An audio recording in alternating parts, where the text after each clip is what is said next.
ഇനി ഒരു കണ്ണാടിയെടുത്ത് മുഖത്തോട് ദാ ഇങ്ങനെ ചേർത്ത് പിടിച്ച് തറപ്പിച്ച് പറയണം, പാഴായിപ്പോയ ജന്മം. സഞ്ജു സാംസൺ ഇന്ത്യയെ രക്ഷപ്പെടുത്തി എന്നൊക്കെ പറഞ്ഞോണ്ടോ എന്തോ ഇന്ത്യയുടെ രക്ഷകൻ എന്നൊക്കെ പറഞ്ഞ് കാര്യമായിട്ട് ചെറിയുന്നുണ്ടല്ലോ. ഇപ്പോ സോഷ്യൽ മീഡിയയിലെ കുറെ പോസ്റ്റ് ഒക്കെ ഉണ്ട്. ആരാ ഈ സഞ്ജു സാംസൺ? ഒരു റീ എൻട്രിക്ക് ശ്രമിക്കുമ്പോ ആരംഭത്തിൽ അപമാനം. നിന്റെ അച്ഛനാണ് സഞ്ജു സാംസൺ.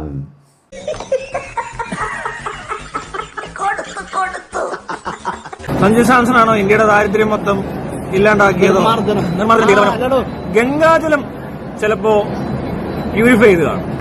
പോട്ടെ സാറേ കേട്ടാ, വീട്ടുകളാ ബോട്ടിയില്ലാത്ത അവൻ എന്തെങ്കിലും പറഞ്ഞേ. അല്ല, അതൊക്കെ ചെയ്തത് നീ നിന്റെ കുടുംബക്കാരുമാണ്.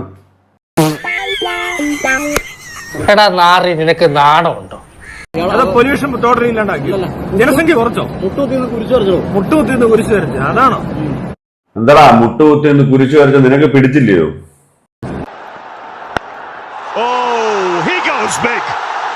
Sanju Special Samson, 97 not out India into the semi-finals of the World Cup. Cricket കളി അപ്പൊ ഇവിടുത്തെ ക്രിസംഖ്യകൾക്ക് അത് ഇഷ്ടമായി. ക്രിസംഖ്യകൾക്ക് ഇഷ്ടമായ സംഖ്യകൾക്ക് ഇഷ്ടവും. അങ്ങനെയല്ല, ഇവരെല്ലാരും കൂടി പൊക്കിയടിയും. അതെന്നാ വർത്താനം ഇടാൻ പറഞ്ഞു പോയെ? എനിക്കറിയാൻ സഞ്ജു സാംസൺ ഇന്ത്യയുടെ രക്ഷകൻ. എന്ത് മയിലാണോ ഇതൊക്കെ?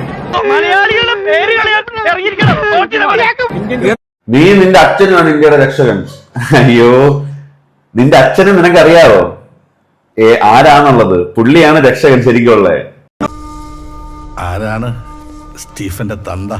ക്രിക്കറ്റ് കളിച്ചപ്പോ സെമിഫൈനലിൽ കുറച്ച് റൺസ് അടിച്ചു, അതിന് രക്ഷകനായി. അതിന് എടാ നിനക്ക് പറ്റുവോ? നിനക്ക് നേരെ നിൽക്കാൻ പറ്റുവോ? പക്ഷെ ചെറിയൊരു പ്രശ്നമുണ്ട്. തന്റെ തന്തയല്ല, എന്റെ തന്ത. അതേടാ ഡാഡി ഇല്ലാത്തവനെ. രക്ഷകനോ? ആരുടെ രക്ഷകൻ? എനിക്കൊന്നും അറിയത്തൂല. നിനക്ക് അറിയത്തില്ലെങ്കിൽ ഇപ്പൊ എന്താ വേണം? നിന്നെ ഏവനൊക്കെ അറിയാം. എടാ സഞ്ജു സാംസനെ ലോകം അറിയും, നിന്നെ ഏവനറിയാം. നിന്റെ ഈ തൊട്ടിത്തരം കണ്ടിട്ട് എനിക്കങ്ങോട്ട് സഹിക്കാൻ പറ്റുള്ളൂ. രാവിലെ തൊട്ട് കാണുന്നുണ്ട് ഈ സഞ്ജു ഇങ്ങനെ മുട്ട വയ്ക്കുന്നു, കുനിയിരിക്കുന്നു, തലയും കുത്തിയിരിക്കുന്നു. എടാ നീ ഉദ്ദേശിച്ച കുനിഞ്ഞു നിൽക്കുന്ന നിന്റെ ആ പരിപാടിയല്ല അത്. നീ കുനിഞ്ഞിരിക്കുന്ന പുറയിൽ അടിച്ചേരാൻ ആള് വരും. ഇത് പുള്ളി അടിച്ചതിന് ശേഷം കുനിഞ്ഞിരിക്കുന്നയാ. അത് രണ്ടുണ്ടോ മക്കളെ?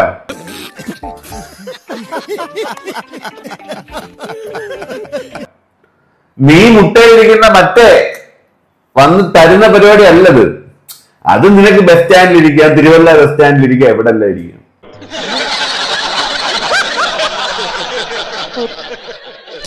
ഞാൻ എന്നാ വേണം? എനിക്ക് മനസ്സിലാവുന്നില്ല. ഇന്ത്യയുടെ രക്ഷകനാണ്. ക്രിക്കറ്റ് കളിക്കാർക്ക് വലിയ സംഭവമൊക്കെ ആയിരിക്കും, ക്രിക്കറ്റ് കാണുന്നവർക്കും വലിയ സംഭവമായിരിക്കും.